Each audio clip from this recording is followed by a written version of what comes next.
Good morning friends. आज हमारी class है 35 जिसमें हमारा विषय है, हमारा सब्जेक्ट है शिक्षण कौशल मतलब टीचिंग स्किल।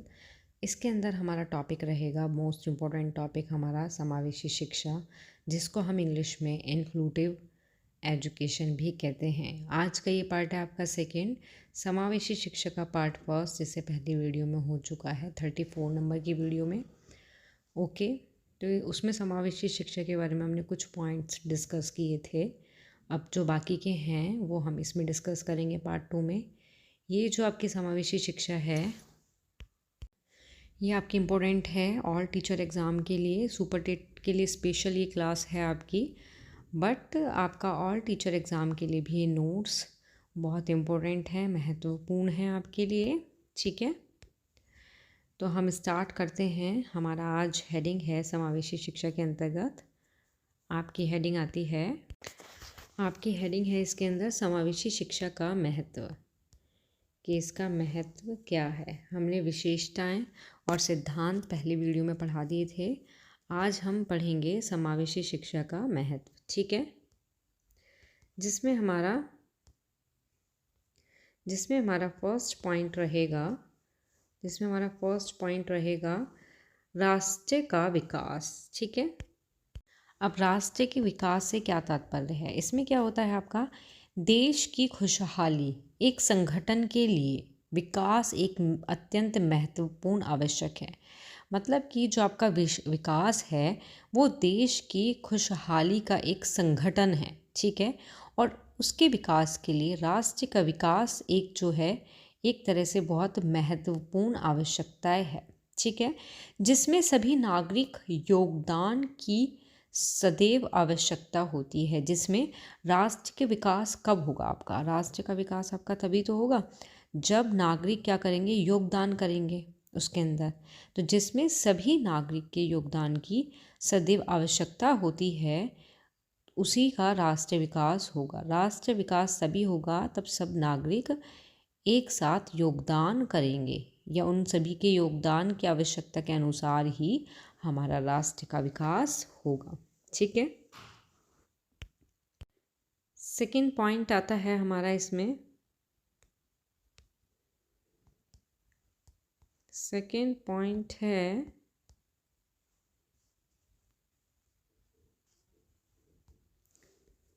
शिक्षा की सर्वव्यापकता या सार्वभौमिकता का विकास। शिक्षा की सर्वव्यापकता या सार्वभौमिकता का विकास। ठीक है, तो इसके अंतर्गत आपका आता है कि इसमें क्या होता है कि विशेष रूप से क्या होता है, इसमें विशेष रूप से प्राथमिक शिक्षा को तभी सार्वभौमिक बनाया जा सकता है जो प्रत्येक बालक के गुण स्तर आवश्यकता को ध्यान में रखकर शिक्षा का विस्तार किया जाए। ठीक है, ऐसी शिक्षा मुख्य अवधारणा को ध्यान में रखते हुए शिक्षा पाठ्यक्रम निर्धारित करने पर बल देती है। शिक्षा के सर्वव्यापकता सार्वभौमिकता विकास से तात्पर्य है आपका कि इसमें प्राथमिक शिक्षा को हम तभी सार्वभौमिक बना पाएंगे तब हम प्रत्येक बालक के जो गुण हैं, उन गुण के जो स्तर हैं, उनकी आवश्यकता को ध्यान रखें। सार्वभौमिक कब बनाएंगे, तब हम बालक के गुण का जो स्तर है उसका, कि किसी बालक के गुण का स्तर कैसा है, किसका कैसा है, तो उनकी आवश्यकताओं को ध्यान में रखकर तब हम शिक्षा का विस्तार तब किया जाएगा। ठीक है, और ऐसी आवश्यकताओं को हम तब ध्यान में रखकर हम तब शिक्षा का पाठ्यक्रम निर्धारित करते हैं। तो इससे क्या होता है, निर्धारित करने पर तब बल देते हैं, तो इससे शिक्षा की सर्वव्यापकता और सार्वभौमिकता का विकास होता है। ठीक है, तो इसमें क्या है, प्राथमिक शिक्षा को तभी सार्वभौमिक बनाया जा सकता है जब प्रत्येक बालक के गुण स्तर की आवश्यकता को ध्यान में रखा जाए और उसको ध्यान में रखते हुए पाठ्यक्रम निर्धारित करने पर बल दें, तब इसका विकास होगा। ओके, तो ये है आपका सेकेंड पॉइंट। अब हम थर्ड पॉइंट पढ़ेंगे, शिक्षा का स्तर बढ़ाना। शिक्षा का स्तर बढ़ाने से क्या तात्पर्य है कि समावेशी जो शिक्षा होती है वो ना केवल सबके लिए शिक्षा है, ठीक है, बल्कि सबके लिए गुणवत्तापूर्ण शिक्षा की अवधारणा पर आधारित होती है। ठीक है, तो इसमें क्या है कि समावेशी शिक्षा एक शिक्षा ही नहीं है, बल्कि ये सबके लिए क्या है, गुणवत्तापूर्ण शिक्षा की एक अवधारणा पर आधारित है। ओके, तो इसमें क्या होता है, इस शिक्षा प्रणाली में क्या होता है कि सभी बच्चों के शारीरिक, मानसिक, सामाजिक, सांस्कृतिक आवश्यक गांव की पूर्ति के मूलभूत सिद्धांत और पाठ्यक्रम और शिक्षण विधि को लचीला बनाने पर विशेष बल दिया जाता है। इस शिक्षा का स्तर बढ़ाने से तात्पर्य यही है कि इस प्रणाली में क्या होता है, इस प्रणाली में सभी बच्चों का जो फिजिकल, मेंटल, संवेगात्मक, सामाजिक, सांस्कृतिक, इन सभी के सभी सिद्धांतों पर क्या करते हैं हम, इन सभी चीज़ों पर ध्यान में रखते हुए पाठ्यक्रम और जो शिक्षण विधि है उसको कैसी बनाते हैं, लचीली। तो ये मोस्ट इम्पोर्टेंट है आपके लिए, ये जो वर्ड है लचीला, कि हमारा पाठ्यक्रम कैसा होना चाहिए, लचीला होना चाहिए। ठीक है, हमारी शिक्षण विधि कैसी होनी चाहिए, लचीली होनी चाहिए। तो हमें पाठ्यक्रम और शिक्षण विधि को लचीला बनाने पर विशेष बल देना चाहिए, फिक्स्ड नहीं होना चाहिए हमारा। ये आपका क्वेश्चन आया था इससे पिछली बार भी सीट टेट में, और आगे भी आपके और एग्ज़ाम में आ सकता है कि जहाँ वहाँ फिक्स लिखा हुआ था, तो फिक्स्ड पे आंसर नहीं आएगा आपका। अगर फिक्स के साथ नहीं आ रहा है तो आंसर है, अगर फिक्स है खाली नहीं उसके साथ नहीं आ रहा तो आपका लचीला जो होता है वो आंसर होता है। करेक्ट आंसर होता है लचीला, कि पाठ्यक्रम कैसा होना चाहिए, आपका लचीला होना चाहिए और शिक्षण विधि भी लचीली होनी चाहिए। हमें इस चीज़ पर बल देना चाहिए। ठीक है, तभी हमारे शिक्षण का स्तर, शिक्षा का स्तर बढ़ेगा। ओके, नेक्स्ट है हमारा 4 पॉइंट, सामाजिक समानता का उपयोग। सामाजिक समानता का उपयोग,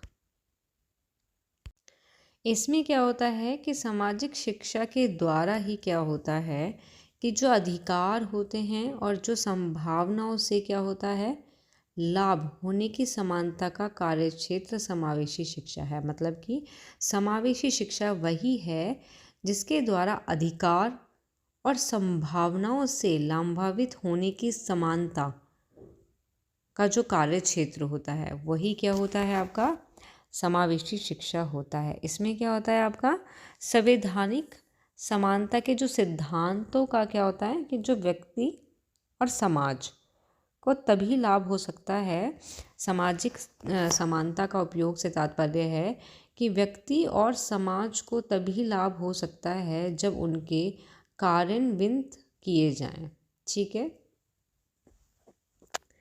तो ये है आपका 4 पॉइंट। अब हम पढ़ेंगे 5 पॉइंट। 5 पॉइंट है हमारा समाज के विकास के लिए। समावेशी शिक्षा का जो महत्व है, समावेशी शिक्षा जो है वो समाज के विकास के लिए किस तरीके से महत्वपूर्ण है। ठीक है, तो जो समावेशी शिक्षा होती है वो व्यक्ति के सहयोग से, समावेशी शिक्षा किसके सहयोग से,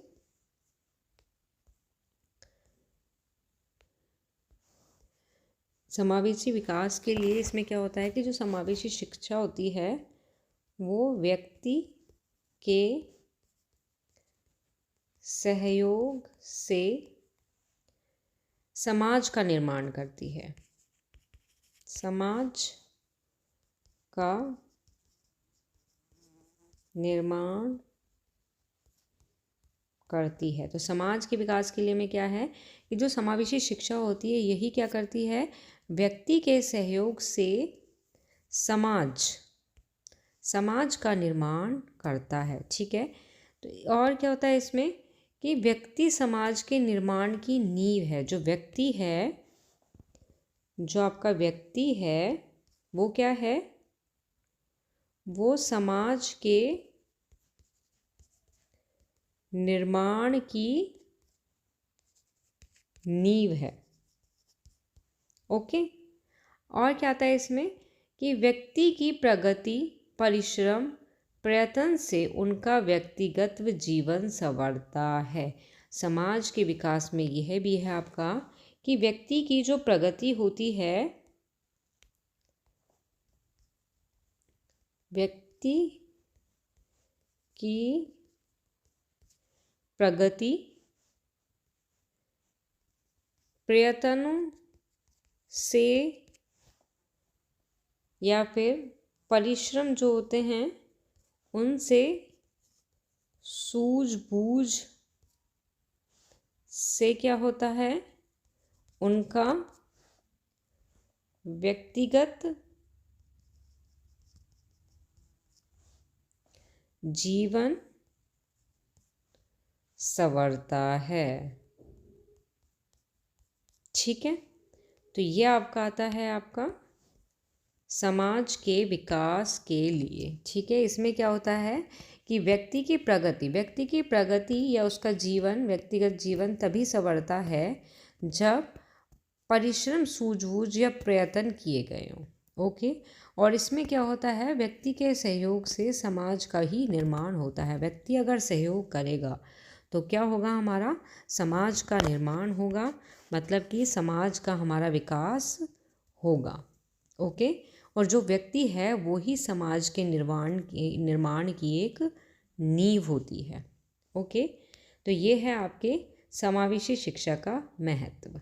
नेक्स्ट हेडिंग आती है हमारी इसमें, नेक्स्ट हेडिंग है हमारी इसके अंदर छात्रों के प्रकार। समावेशी शिक्षा में छात्र के प्रकार जो होते हैं वो आपके 2 टाइप के होते हैं। छात्र के जो प्रकार हैं वो 2 टाइप के होते हैं। एक होता है सामान्य बालक और एक होता है विशिष्ट बालक। ठीक है, सामान्य बालक क्या है, उसका IQ जो लेवल होता है वो 90 से 110 के बीच में होता है। ये इम्पोर्टेंट है आपके लिए।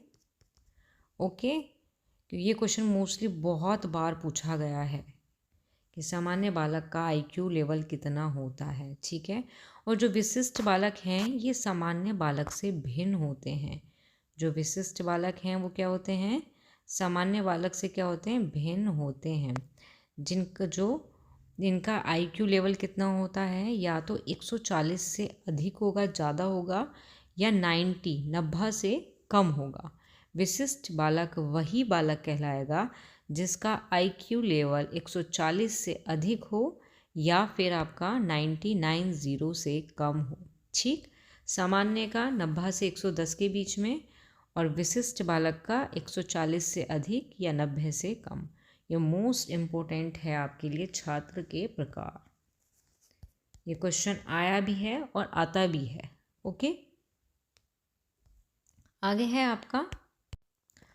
आपका आता है इसमें दोनों प्रकार के छात्र को पढ़ाने के लिए 4 प्रकार की प्रणाली होती हैं। मतलब कि जो ये दोनों प्रकार के बालक हैं आपके, एक सामान्य बालक है, एक विशिष्ट बालक है, इन दोनों को पढ़ाने के लिए जो प्रणाली के प्रकार होते हैं वो कितने होते हैं, 4 होते हैं, टाइप्स 4 होते हैं। ठीक है, सामान्य बालक और विशिष्ट या विशेष बालक को पढ़ाने के लिए। ओके, तो हमारा इसमें फर्स्ट है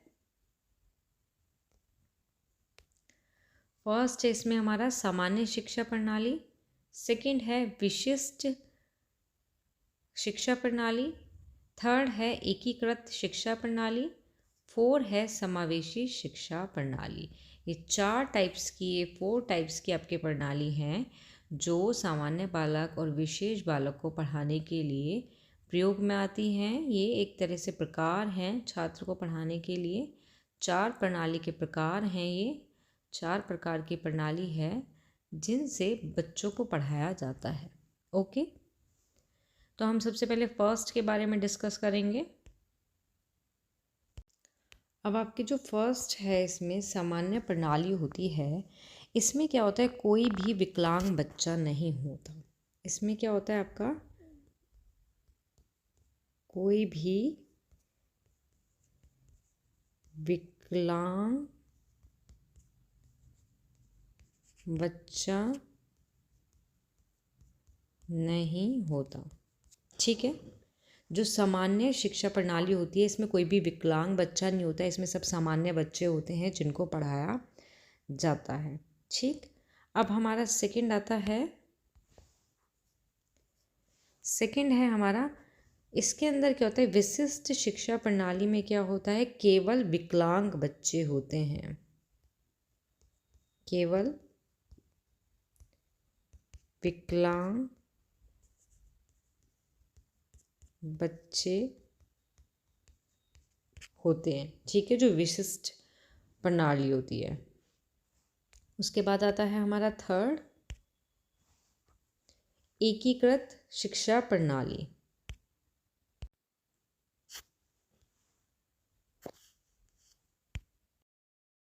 अब आता है आपका थर्ड, जो होती है आपकी एकीकृत शिक्षा प्रणाली। इसके अंतर्गत आपका क्या होता है एकीकृत शिक्षा प्रणाली में, कि इसमें दोनों तरह के बच्चे पाए जाते हैं, मतलब कि दोनों प्रकार के बच्चे पढ़ते हैं, किसमें, एकीकृत में। और इसमें क्या होता है कि जो आपके दिव्यांग बच्चे होते हैं,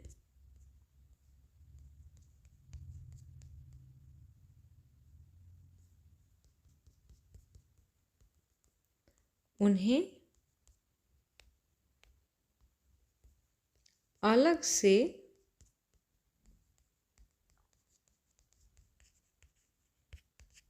सुविधाएं दी जाती है, ठीक है।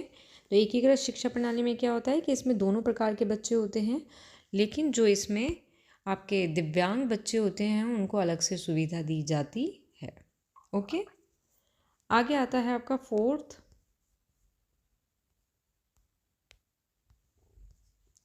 समावेशी शिक्षा प्रणाली। समावेशी शिक्षा प्रणाली में क्या होता है आपका,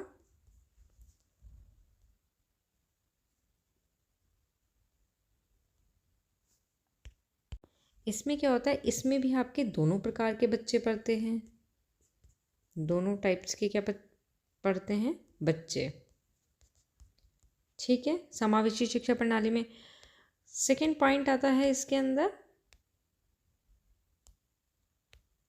सेकंड पॉइंट है आपका इसमें कि इसमें दिव्यांग जो बच्चे होते हैं उनको सभी प्रकार की सुविधाएं मिलती हैं,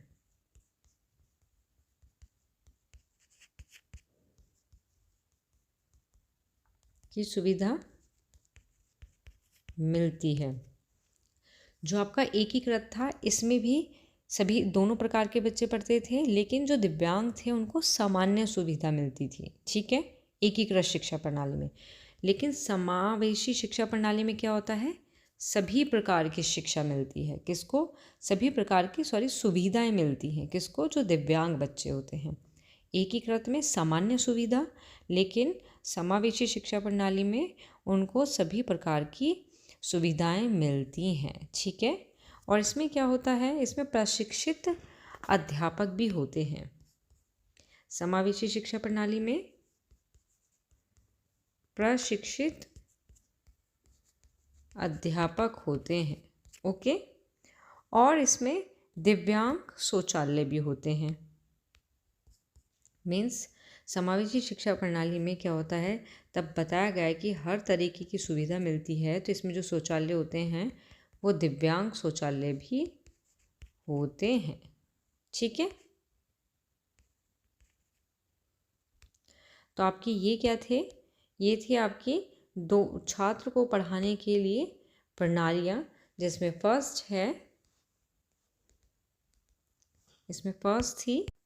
फर्स्ट थी कि कोई भी विकलांग बच्चा नहीं होता। विशिष्ट में क्या होता है कि इसमें केवल विकलांग बच्चे ही होते हैं। एकीकृत में क्या होता है, दोनों तरह के बच्चे पढ़ते हैं, लेकिन जो दिव्यांग होते हैं उनको सामान्य सुविधा मिलती है।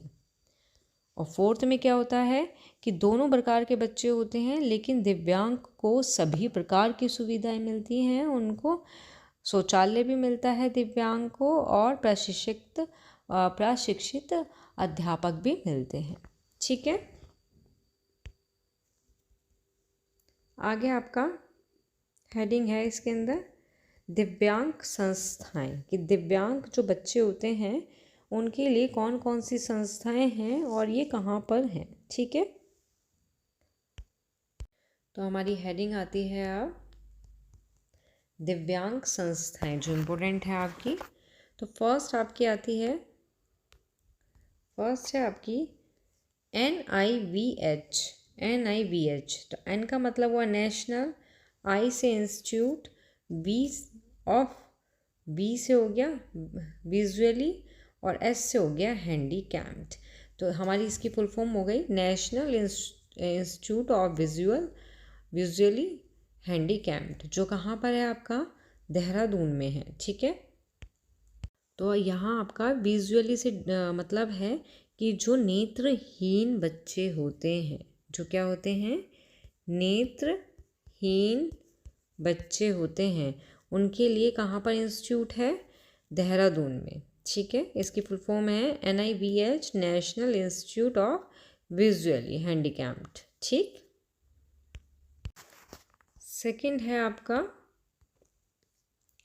NIHH, मतलब कि national institute for the hearing handicapped, जो कहाँ पर है आपका, मुंबई में है आपका इंस्टीट्यूट। ठीक है, हियरिंग मतलब जो सुनने में, जिनको सुनने में दिक्कत होती है। फर्स्ट था आपका नेत्रहीन, जिनको देखने में दिक्कत होती है, जो देख नहीं पाते, नेत्रहीन होते हैं, उनके लिए इंस्टीट्यूट है देहरादून में।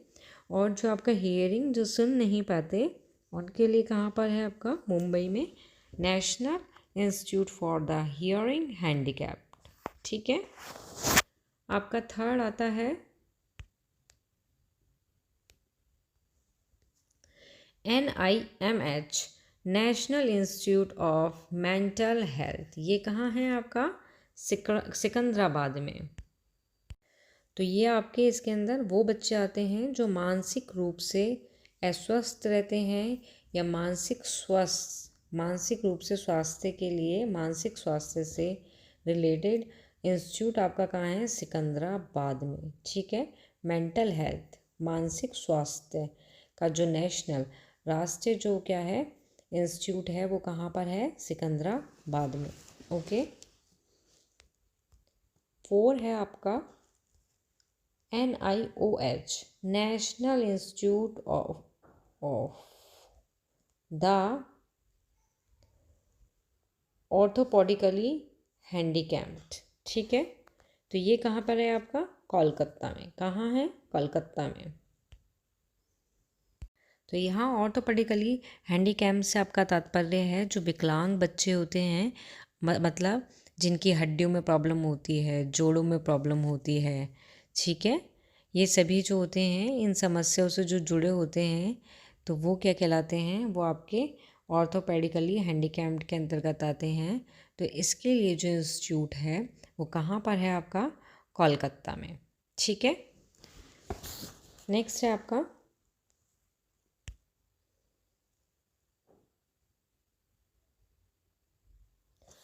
ओके NIOH, नेशनल इंस्टीट्यूट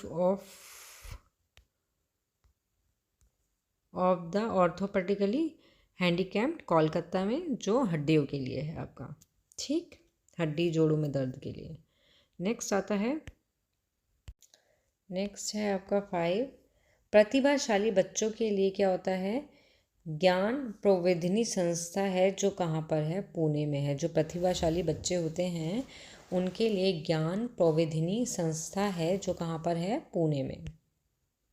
तो ये कहाँ पर है आपकी, ये है आपकी पुणे में। ठीक है, तो आपकी दिव्यांग संस्थाएं कितनी हैं, 5 हैं। कहाँ कहाँ पर हैं ये भी हमने डिस्कस किया है। जो इम्पोर्टेंट है आपके एग्ज़ाम के लिए, कोई भी संस्था का शॉर्ट फॉर्म दे देंगे या फिर फुल फॉर्म दे देंगे, पूछ लेंगे कि ये संस्था आपकी कहाँ पर है। ठीक, तो एक बार ये रही, फिर से देख लो आप, आपकी ये रही 4 संस्थाएं, NIVH, NIHH, NIMH, NIOH और एक ज्ञान प्रौद्योगिकी संस्था। ठीक है,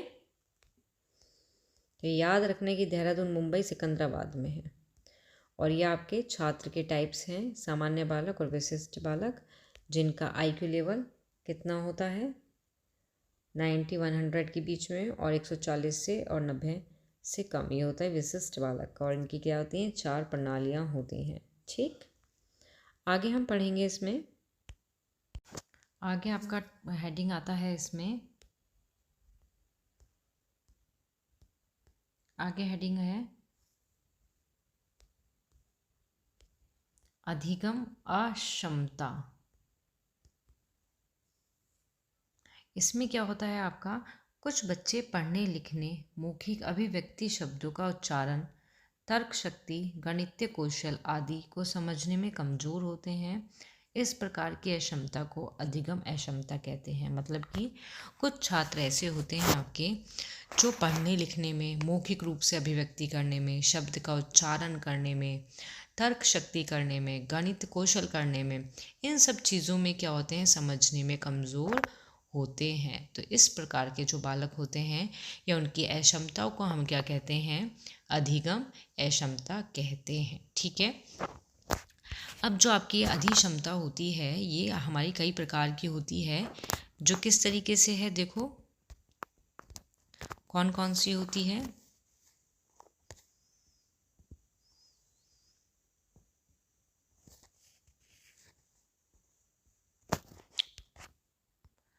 फर्स्ट है आपकी मौखिक रूप से सीखने व भाषा संबंधी अक्षमता। मतलब कि मौखिक रूप से सीखने में या भाषा से संबंधित, मौखिक बोलने से मौखिक रूप से सीखने में से संबंधित जो अक्षमता वाले बालक होते हैं उनको हम क्या कहते हैं, अफेजिया या डिस्पेजिया कहते हैं।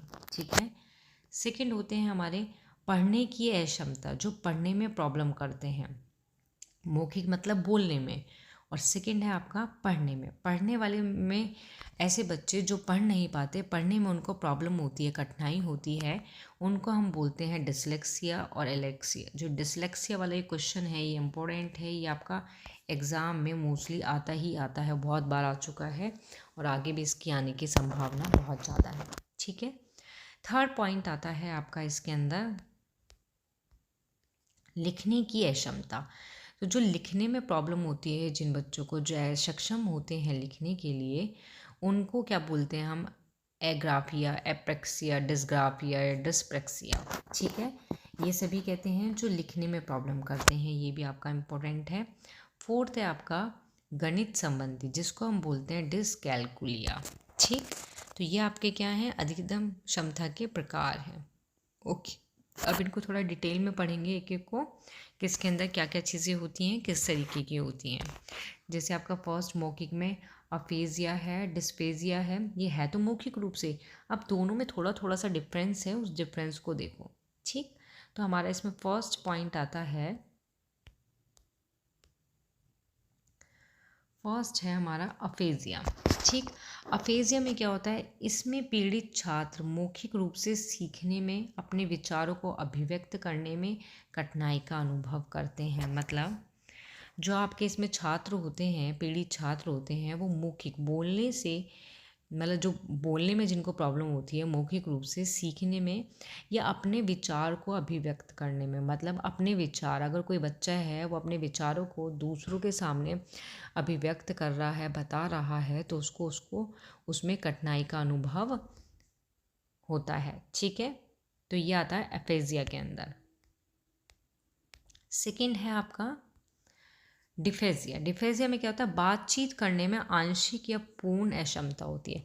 फर्स्ट वाले में तो अपने विचारों को अभिव्यक्त करने में कठिनाई का अनुभव होता है, लेकिन डिफेजिया में बातचीत करने में, अगर हम बातचीत कर रहे हैं तो उसमें आंशिक थोड़ा सा हमें अक्षमता महसूस होती है। ये है इन दोनों में डिफरेंस। ठीक है। उसके बाद आता है आपका एलेक्सिया। मस्तिष्क में क्षति के कारण पढ़ने में अक्षमता, शब्द अंधापन या विजुअल अफेजिया, ये होता है एलेक्सिया के अंदर, कि मस्तिष्क में क्षति के कारण, कोई भी क्षति आ जाती है जिसके कारण हम पढ़ने में असक्षम होते हैं। तो ये किसके अंदर आता है, आपका एलेक्सिया के अंदर। ओके। नेक्स्ट है हमारा डिसलेक्सिया, जो इम्पोर्टेंट है हमारा, पढ़ने में अक्षमता। मतलब जो बी को डी या सा को वाज पढ़ते हैं, मीन्स उल्टा पढ़ते हैं, कि बी को क्या पढ़ लिया, डी पढ़ लिया, या सा को क्या पढ़ लिया, उल्टा पढ़ा, WAS, तो वाज पढ़ा। ठीक है। तो ये होते हैं हमारे डिसलेक्सिया। क्वेश्चन में आ जाएगा बी को डी पढ़ने वाले जो छात्र होते हैं वो कौन सी बीमारी से ग्रस्त होते हैं, उनको क्या कहते हैं, या क्षमता का कौन सा प्रकार होता है, तो वो होता है डिसलेक्सिया। ठीक। नेक्स्ट है हमारा एप्रेक्सिया, इसमें क्या होता है, शारीरिक विकार जिसके कारण मांसपेशियों के संचालन से संबंध सूक्ष्म गति कौशल में निपुणता नहीं हो पाती व्यक्ति के, मतलब कि जिनको फिजिकली कुछ विकार होता है जिसके कारण उसकी मांसपेशियां जो है वो संचालन नहीं कर पाती, ठीक है। तो सूक्ष्म गति होने से क्या होता है, निपुण नहीं हो पाता, ये आता है एप्रेक्सिया के अंदर। नेक्स्ट है आपका डिस्ग्राफिया, लिखने से संबंधित, ये इम्पोर्टेंट है, इम्पोर्टेंट सारे हैं लेकिन डिस्ग्राफिया वाला इसमें बच्चा लिखने में उसको प्रॉब्लम होती है, ठीक। नेक्स्ट है आपका डिस्कैल्कुलिया, गणित से संबंधित जो प्रॉब्लम होती है वो आता है आपका डिस्कैल्कुलिया के अंतर्गत, ठीक है। तो ये आपके क्या हैं, सभी के सभी प्रकार हैं, अधिगम क्षमता के सारे क्या हैं, टाइप्स हैं, प्रकार हैं जो आपके मोस्ट इम्पोर्टेंट हैं एग्ज़ाम के लिए, ठीक है। और ये आते ही आते हैं आपके 1 नंबर में, तो आता ही है ये क्वेश्चन। आगे है आपका अधिकतम आवश्यकता वाले बालकों की जो शिक्षा होती है वो किस तरीके से होती है, किस प्रकार की होती है। तो इन बालकों के प्रति विद्यालय का वातावरण व शिक्षक व्यवहार अच्छा होना चाहिए, मतलब कि जो इस तरीके के बालक होते हैं या क्या आपका अक्षमता वाले जो बालक होते हैं, अधिकम आवश्यकता वाले बालक जो होते हैं, उन बालकों के प्रति जो विद्यालय का वातावरण है वो और शिक्षक का जो व्यवहार है वो अच्छा होना चाहिए, ठीक है। सेकेंड पॉइंट में आता है हमारा बालक का उपचार मनोवैज्ञानिक विधि द्वारा किया जाना चाहिए। बालकों का जो उपचार है वो कौन सी विधि के माध्यम से करना चाहिए, मनोवैज्ञानिक विधि के माध्यम से करना चाहिए, ठीक है। नेक्स्ट है हमारा यदि अंधापन ऐनक से ठीक ना हो तो विशेष ऐनकों का प्रबंध होना चाहिए। मीन्स बहुत सारे बच्चे ऐसे होते हैं कि जिनको प्रॉब्लम होती है देखने में, उनका क्या करना चाहिए, ऐसे बालकों के लिए कैसी शिक्षा होनी चाहिए, क्या होना चाहिए उनके लिए ऐनकों का प्रबंध करना चाहिए। और इस तरीके के बालकों, कुछ बालक ऐसे होते हैं जिनको बिल्कुल नहीं दिखाई देता, लेकिन कुछ ऐसे होते हैं जिनको थोड़ा थोड़ा दिखाई देता है बट धुंधला, किसी को पास का सही नहीं दिखाई देता, किसी को दूर का सही नहीं दिखाई देता। तो ऐसे बालकों के लिए उनके लिए क्लास में व्यवस्था भी अलग तरीके से करनी चाहिए, मतलब जिसको दूर का देखने में प्रॉब्लम है, दूर का देखने में प्रॉब्लम है कि दूर से सही नहीं दिखाई देता, तो उसको आगे बिठाना चाहिए, जिसको पास से सही से नहीं दिखाई देता उसको उस तरीके की व्यवस्था करके कक्ष में बिठाना चाहिए। तो उनकी बालकों की शिक्षा पर भी ध्यान देना चाहिए, ठीक है। नेक्स्ट है आपका दृष्टि दोष से युक्त बालक के लिए ब्रेल लिपि की पाठ्य पुस्तक होनी चाहिए। दृष्टि दोष से युक्त जो बालक होते हैं उनके लिए पाठ्य पुस्तक कैसी होनी चाहिए, ब्रेल लिपि वाली होनी चाहिए। इम्पोर्टेंट पॉइंट है आपका कि दृष्टि दोष जो देखने में प्रॉब्लम करते हैं उनके लिए कैसी लिपि होनी चाहिए, कैसी लिपि का यूज़ करना चाहिए, ब्रेल लिपि का, ठीक है। उसके बाद है आपका नेक्स्ट वाणी दोष युक्त बालक से बार बार शब्दों का उच्चारण करवाना चाहिए। मतलब कि जो बच्चे बोलने में प्रॉब्लम करते हैं, वाणी दोष जो होता है, उन बालकों से बार बार क्या करना चाहिए, शब्दों का उच्चारण करना चाहिए ताकि उनकी वाणी में सुधार हो सके, ठीक है। तो ये थे आज आपकी 2 हेडिंग, एक थी अधिगम अक्षमता और एक था महत्व, जो महत्व पढ़ा था हमने समावेशी शिक्षा का, और एक था छात्र के टाइप्स, ठीक है। तो हमने आज 3 पॉइंट डिस्कस किए हैं। अभी हमारी समावेशी जो शिक्षा है वो फिनिश नहीं हुई है। नेक्स्ट पार्ट में आगे के जो पॉइंट हैं उनको डिस्कस करेंगे जो आपके एग्ज़ाम के लिए इम्पोर्टेंट हैं। और ये जो आपके टाइप्स हैं, ये अधिगम क्षमता के प्रकार जो हैं मोस्ट इम्पोर्टेंट हैं आपके। ओके, जिसको भी वीडियो पसंद आए हो वो लाइक सब्सक्राइब शेयर करें वीडियो को, और किसी को कोई भी प्रॉब्लम हो तो कमेंट बॉक्स में लिखना, ठीक है। Thank you.